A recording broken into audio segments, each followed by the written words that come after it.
ပုံမှန်လေးပြောမယ်နော်ဒီမှာလူငယ်လေးတွေလည်းပါတယ်ဘုံဘုံတို့စိတ်တွေက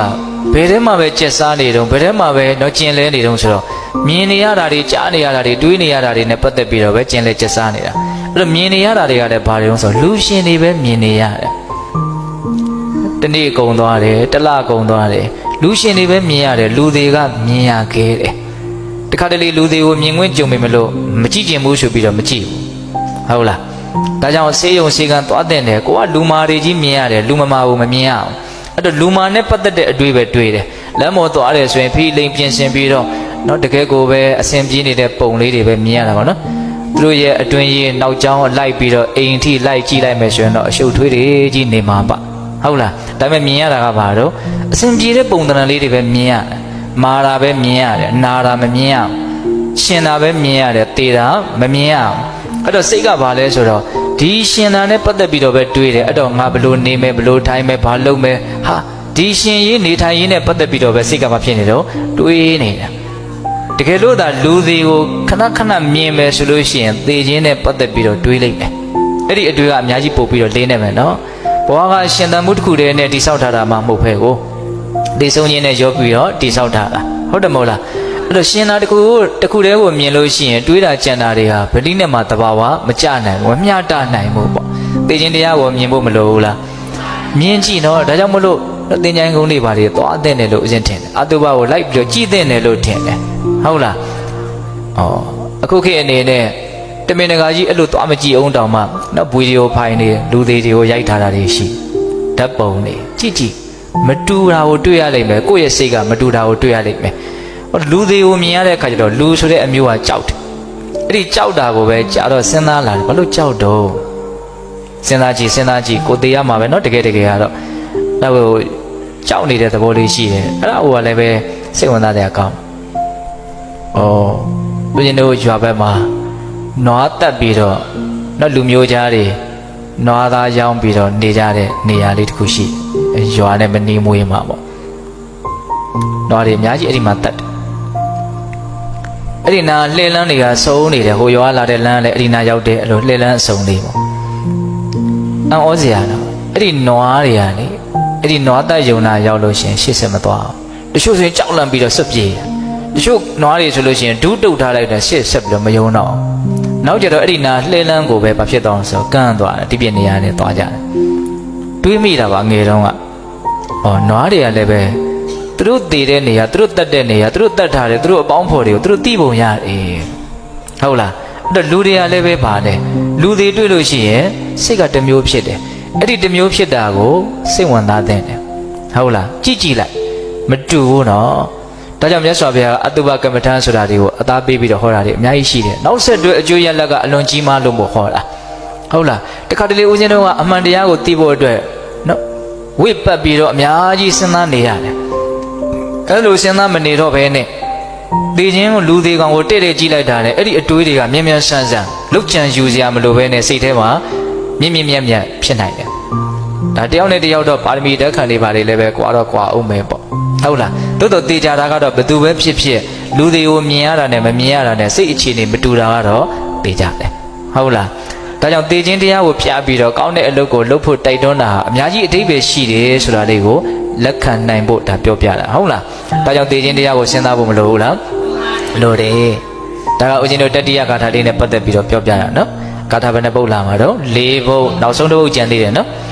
်နောက်ဆုံးတစ်ပုဒ်ကတော့ဒီမြတ်တဲ့အကျင့်ကိုတဲ့နေရောညာရောမပြင်းမရပြင်းထန်တဲ့လုံလဝရိယနဲ့ကြိုးစားအထုတ်နေမယ်ဆိုလို့ရှိရင်ငြိမ်းအေးတော်မူပြီးဖြစ်ကြတဲ့ဘုရားရှင်ကိုရမြတ်ကြီးတွေကဒီလူဟာကောင်းသောညရှိတဲ့ပုဂ္ဂိုလ်ပဲလို့ချီးမွမ်းကြတယ်တဲ့အဲ့လိုအဓိပ္ပာယ်ရတ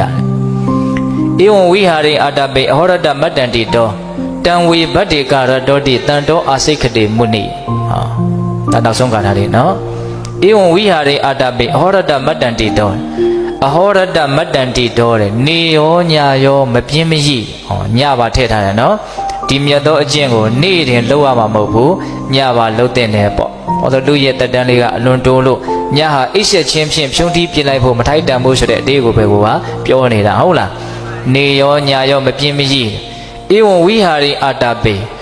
အလုံးကိုထက်တန်တဲ့လုံလဝရိယနဲ့ဒီမြတ်တဲ့အကျင့်ကိုကျင့်တယ်ဘာကျင့်တော့ အတိတ်ကိုလည်းမပြန်ဘဲနဲ့အနာဂတ်ကိုလည်းမကြံဘဲနဲ့ပြစ္ဆုတ်ပံမှာဖြစ်နေတာလေးကိုအမှန်သိနေတဲ့အလေးအကျင့်ဒါမှအမှန်တရားကိုသိမှာနော်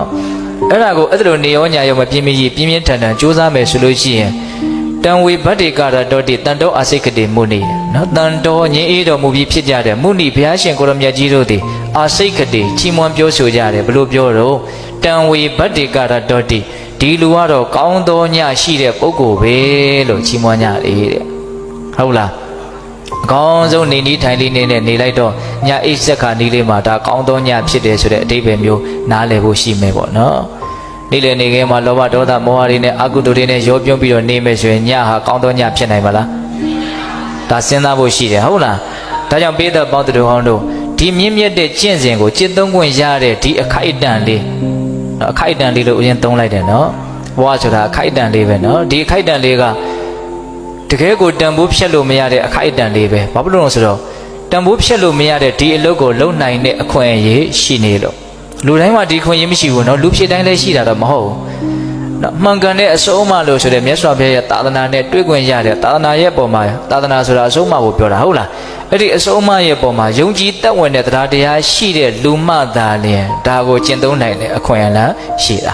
ဟုတ်လားဒီအဆုံးအမတွေကိုကြားရတိုင်းလည်းပဲဒါကိုစမ်းကြည့်မယ်လို့တောင်စိတ်ကူးမပေါက်တဲ့လူတွေအများကြီးမရှိဘူးလား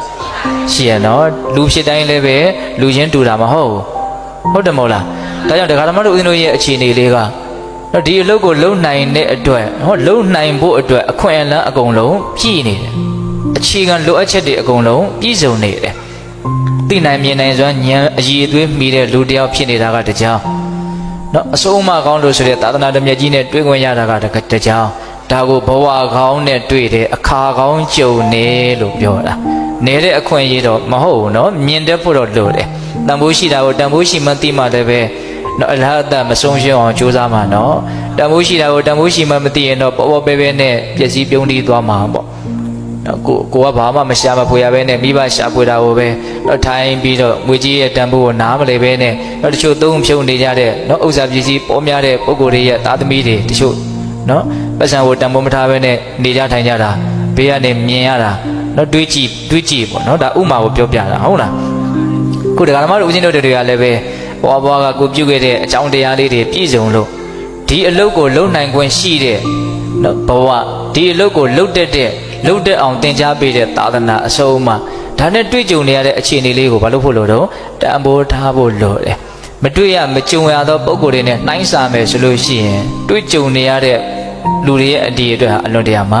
နေပါတယ်ဒါကြောင့်မလို့တချို့ညတွေပါစိတ်ဝင်စားဖို့လိုတယ်နော်ညဒီကောင်းတဲ့အလုပ်ကလေးကိုလုပ်ဖို့အတွက်အလွန်တရာမှနော်အခွင့်သာတာပဲဆိုတဲ့အမြင်မျိုးပေါ့ဟုတ်လားညဆိုတာနော်ဘုရားဟောထားတဲ့ဒေသနာတစ်ပုဒ်ရှိတယ်ပညာရှိတွေအတွက်ညဆိုတာအိပ်ဆက်ပြစ်လိုက်ဖို့မဟုတ်ဘူးတဲ့နော်နက္ခတ္တရာကျေတကာတို့ဖြင့်အလှဆင်ထားတဲ့ညဆိုတာသူတော်ကောင်းတရားကိုသိအောင်လုပ်ဖို့အတွက်အချိန်အခါဖြစ်တယ်လို့အဲ့လိုဟောတာလည်းရှိတယ်ဟုတ်လားဒါကြောင့်ပေးတဲ့ပေါင်းသူတော်ကောင်းတို့မပြင်းမရှိလုံလဝရိယထက်တန်တဲ့ဒီအလုပ်ကိုကြိုးစားနိုင်ဖို့လိုတယ်။ဘာဖြစ်လို့လဲဆိုတော့ဒကာဓမ္မတို့ဦးဇင်းရဲ့တန်တာမှာစိတ်အေးလက်အေးနေနိုင်တဲ့အနေအထားမရှိသေးလို့